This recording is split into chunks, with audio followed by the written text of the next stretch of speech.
Hey guys, I'm Lex. I'm EJ. And welcome to The Lion's Den. I know we said that this week we were going to play 21 questions, but seeing how it's the week of Valentine's Day, we decided that we would save 21 questions for next week, and we just wanted to share a little extra special story with you guys about a very special time in our lives, just to get to know our story and the love that we have for one another. Yeah, so being that this is a week of Valentine's Day, we thought that we would share our very first Valentine's Day.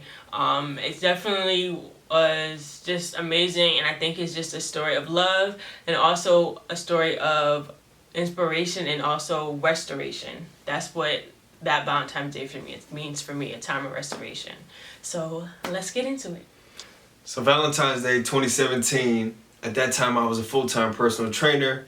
She was working full-time in New York, and then she would go to NYU for grad school at night. So it looked like Valentine's Day was going to be very difficult for us to celebrate together. So what we were actually planning was to possibly celebrate Valentine's Day the day after, on February 15th.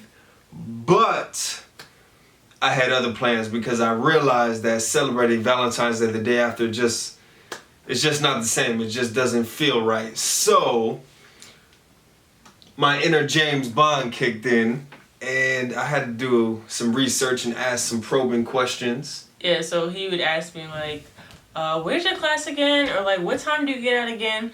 Like, he was asking too many questions. So I'm like, oh, so he's trying to trick me. Like, he's really going to come on Valentine's Day. This is going to be great.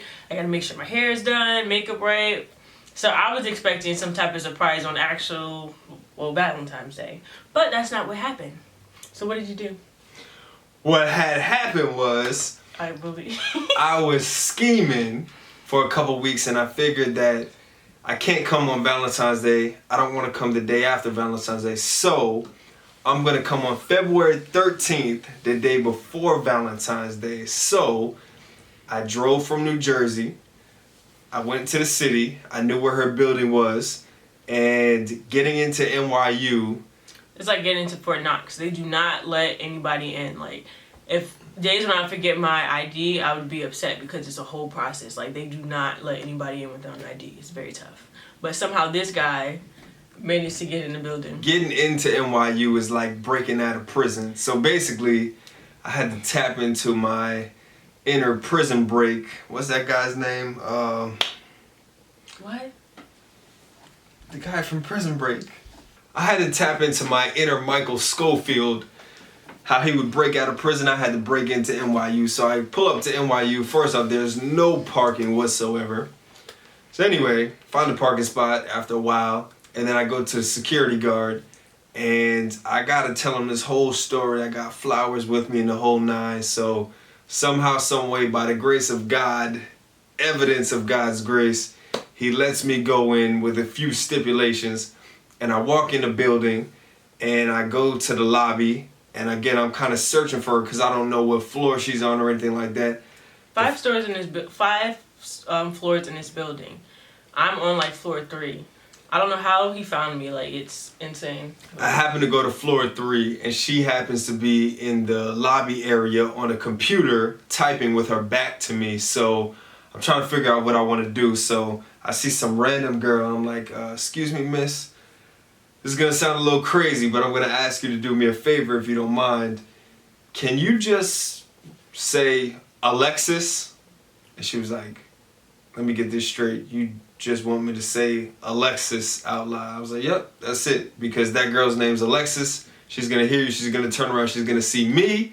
That's all I need you to do. So she's on the computer doing her assignment. This girl says Alexis. And Alexis turns around. Meanwhile, I'm at the computer stressed trying to submit this assignment before the deadline. So I'm just like working. I hear my name. I'm like, when I turn around, I'm like, what is going on right now? She turns around. She sees me. She does a triple take. And she's so shocked. She doesn't even get up from the computer. She keeps typing.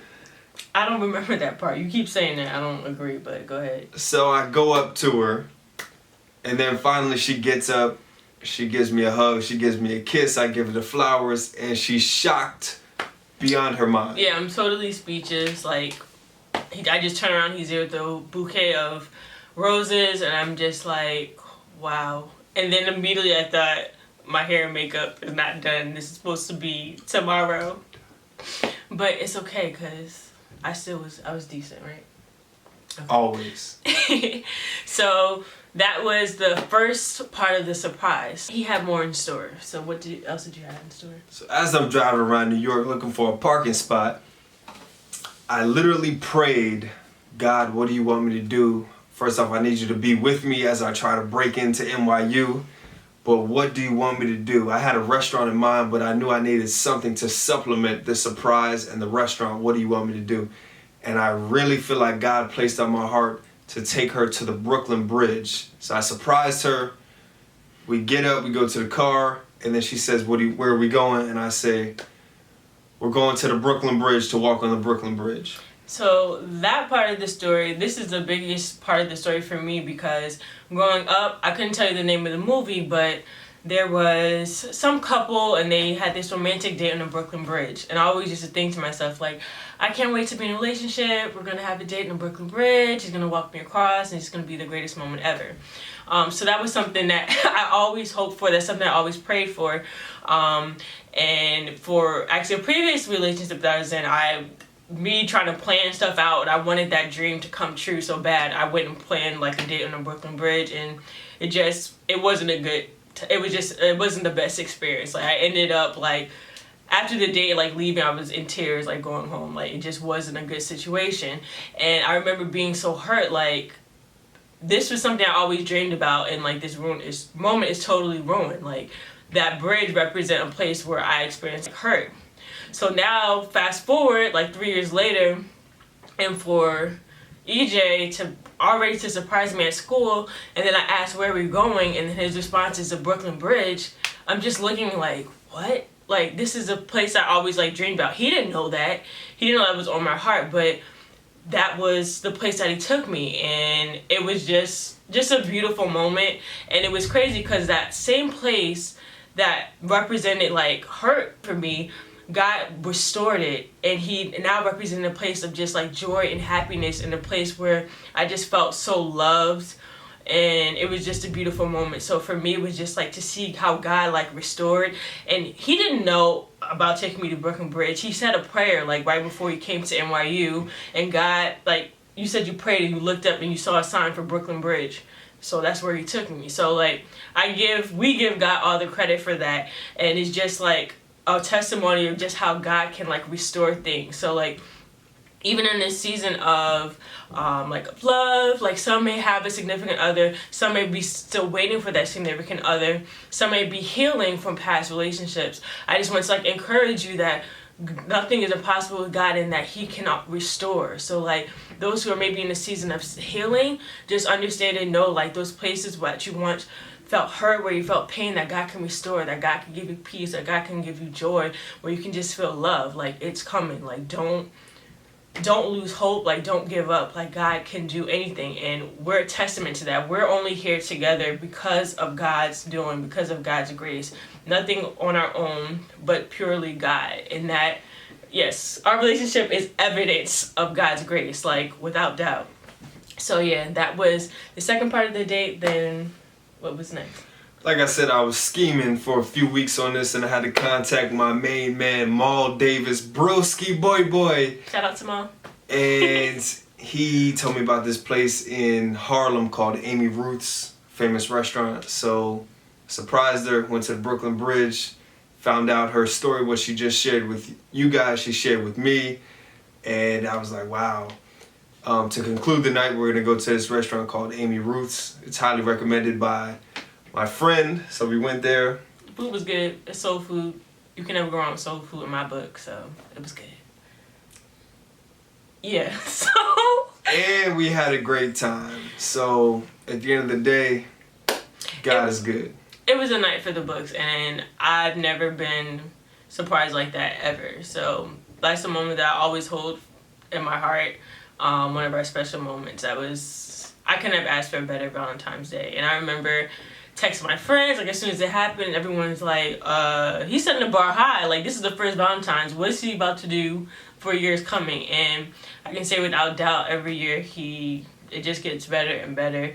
And honestly, after a certain amount of time too, it's just being together. Like, and I appreciate the fact that he shows his love. Like, he doesn't wait for Valentine's Day. He does it year round, but it's just even more special. It's just an opportunity to celebrate our love, our continued commitment to one another throughout the whole year. So it's a special time of year. So men, at the end of the day, remember, celebrate Valentine's Day on February 13th and it'll work out for you. Okay. Or you can just do it on February 14th. That works. That would probably work too. Yeah. So we just want to wish everyone a happy Valentine's Day, early happy Valentine's Day. We hope this holiday is special, and also just it's a time to just love, like your significant other, your family members, like your friends. Like, it's just a time of love. So don't forget to love on someone. And yeah, we hope you have an amazing Valentine's Day. Don't forget to spend time with your father in the word and prayer. That's also important as well. So thanks for tuning in. We hope you enjoyed our first Valentine's Day love story, and we'll see you next week for 21 questions. And if you have any questions that you didn't submit yet, feel free to DM one of us and we'll make sure we include it in the video. Alright, this has been The Lion's Den. The Lion's Den. The Lion's Den. Whoa! You just killed me. Renegade! You still got some work to do, but we praying for you. Bye. Do you wanna be great? Do you wanna be